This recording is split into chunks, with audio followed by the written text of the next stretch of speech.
Selamat bertemu lagi Por Kadang. Pada kesempatan tayangan kali ini episode yang ke-32 kita akan menyelami dan melanjutkan tema pembahasan Roh Sukmo tentang peristiwa mimpi. Por Kadang, jadi kenapa di dalam setiap manusia itu harus mengalami peristiwa mimpi.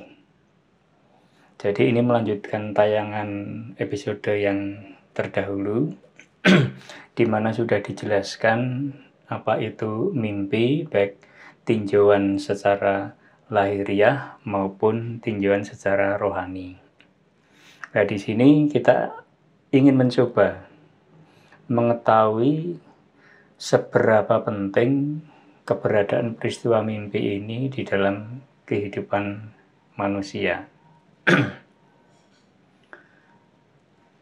Por Kadang, jadi di sini yang dimaksud mimpi ini sesungguhnya adalah peristiwa sukmo yang keluar dari dalam diri kita memasuki alam mimpi, di mana peristiwa itu tidak bisa kita rencanakan dan tidak bisa kita siapkan sebelumnya. Maka pada saat setiap peristiwa-peristiwa mimpi itu sesungguhnya sangat-sangatlah penting, karena mimpi itu adalah sesuatu yang sangat normal dan sangat dibutuhkan bagi kehidupan. Pertama, mimpi itu membawa kita kepada kesehatan jasmani. Kenapa seperti itu Por Kadang? Pada tayangan terlebih yang kemarin itu sudah saya jelaskan bagaimana mimpi itu salah satunya peristiwa di mana membantu mengendapkan seluruh pikiran-pikiran kita yang suntuk seharian, sehingga lewat peristiwa mimpi itu, ingatan itu masuk ke dalam diri kita yang paling dalam. Nah, pada saat kita terbangun atau selesai di dalam mimpi kita, maka disitulah kita mengalami sesuatu peristiwa di mana tubuh kita menjadi segar kembali, tubuh kita menjadi refresh, dan kita bisa melakukan kegiatan-kegiatan yang jauh lebih baik lagi. Jadi pada intinya mimpi itu sangat-sangat berpengaruh bagi kesehatan jasmani. Itu yang pertama. Terus yang kedua, mimpi ini juga berpengaruh terhadap kesehatan rohani Por Kadang. Sehingga pada saat kita itu menyelami, memahami, mengetahui apa itu mimpi, apa yang terkandung di dalamnya itu, kita mendapatkan pemahaman-pemahaman yang luar biasa, di mana rohani kita ini menjadi tahu di mana sebelumnya belum pernah kita dengar atau sebelumnya belum pernah kita ketahui. Banyak peristiwa di dalam mimpi ini yang nantinya itu memahamkan kita akan peristiwa-peristiwa yang lain di dalam kehidupan kita, baik peristiwa mimpi yang menyenangkan, mimpi yang menyedihkan, bahkan mimpi yang membawa manusia itu benar-benar merasa ketakutan.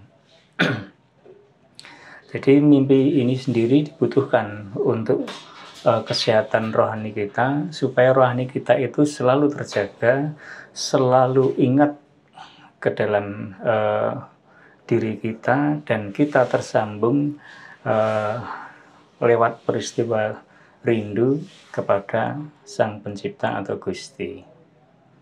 Jadi sekali lagi, ini juga bermanfaat bagi kesehatan rohani.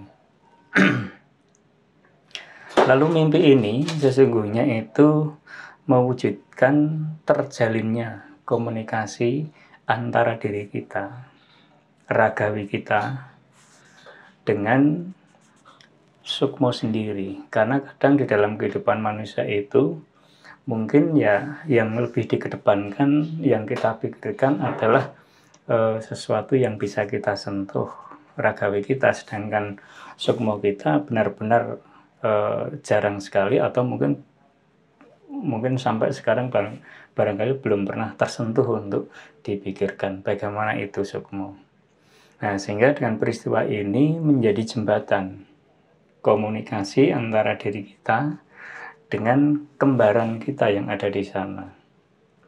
Tentu saja inilah yang nanti menjadi sangat penting, di mana kita ingin membangun kerohanian kita ingin membutuhkan bimbingan dengan kembaran kita yang suci, sukmo tersebut. Tetapi kalau tidak ada peristiwa yang menjembatani, peristiwa yang membantu kita untuk mengenali sesuatu yang sangat berharga di dalam kehidupan ini, ya itu nanti bisa kita akan kesulitan sendiri. Maka mimpi ini bagi peristiwa di dalam jagat talit adalah membantu mewujudkan komunikasi antara kita dengan sukmo kita. Karena setelah kita terjalin komunikasi, setelah kita itu terbiasa komunikasi dengan sukmo, kita akan sangat-sangat terbantu.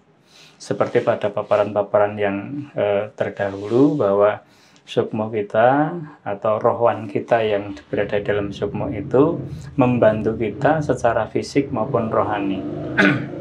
Inilah yang ingin kita siapkan, inilah yang ingin kita bangun supaya nanti di dalam kehidupan kita itu bisa terarah dengan baik. Lalu yang lainnya para kadang, jadi mimpi ini sesungguhnya peristiwa sukmo yang membantu kita untuk membantu kita untuk meneguhkan setiap dharma-dharma kebaikan kita di tengah-tengah jagat seserawungan. Maka lewat peristiwa mimpi ini sesungguhnya kita menjadi termotivasi, terdorong, tergerak.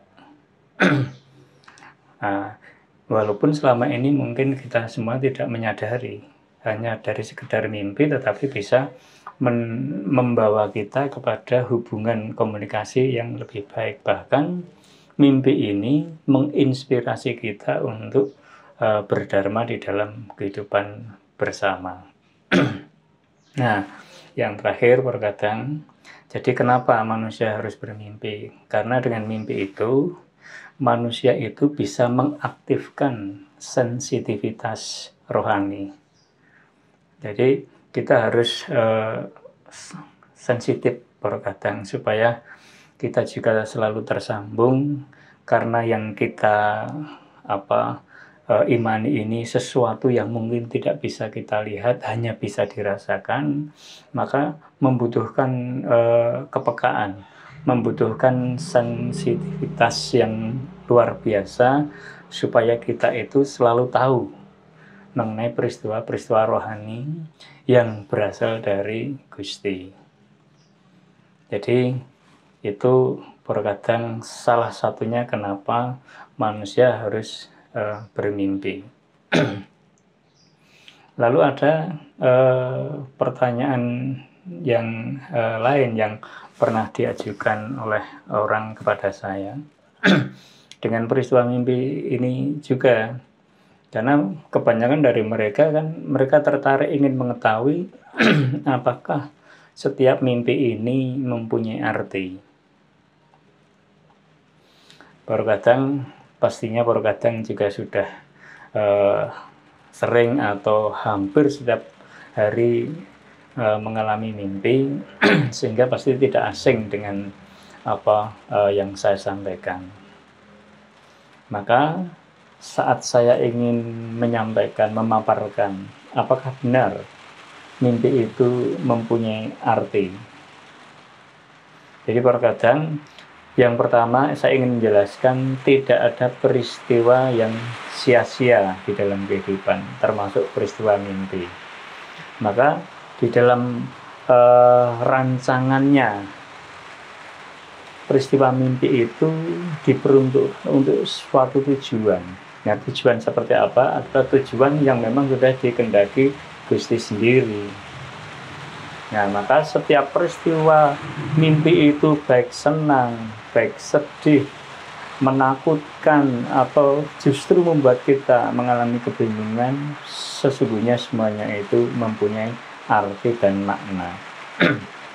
Jadi kesimpulannya, mimpi itu adalah peristiwa sukmo yang berisi firman-firman dan petunjuk di mana itu membimbing kita kepada perilaku dharma kita untuk hidup di dalam jagat sesrawungan. Jadi perkataan kurang lebih itu yang ingin saya sampaikan untuk melengkapi penjelasan pada episode yang sebelumnya. Maka membangun kepekaan itu sangat-sangat penting, walaupun kita sering mungkin pernah diajak oleh teman-teman kita, sahabat-sahabat kita itu untuk belajar kepada orang yang pintar, orang yang pono tentang hal seperti itu, bisa juga lewat peristiwa itu. Tetap Gusti sesungguhnya telah memberikan kita sebuah mekanisme di mana kita bisa melatih kepekaan kita sendiri itu sampai menuju kepada situasi bahwa kita itu bisa mengalami hipersensitif, sehingga bisa sangat-sangat peka terhadap peristiwa-peristiwa rohani, peristiwa-peristiwa yang mungkin belum tentu bisa terlihat atau terdengar dengan indera normal kebanyakan. Maka seperti itu perkataan, semoga penjelasan saya ini bisa melengkapi apa yang ada di dalam pemaparan tentang peristiwa Roh Sukmo. Demikian perkataan, semoga bisa meneguhkan, bisa memberikan makna tersendiri di dalam rohani panjenengan dan menguatkan pada lampah-lampah dharma di dalam kehidupan di masyarakat. Sekian, kita lanjutkan lagi ke depan di dalam pembahasan yang kurang lebihnya masih sama dengan tema-tema Roh Sukmo, dan semoga bisa memberikan kekuatan kita untuk membangun kerinduan kepada Gusti kita. Demikian perkataan, dan kita bisa bertemu lagi di lain kesempatan. Rahayu.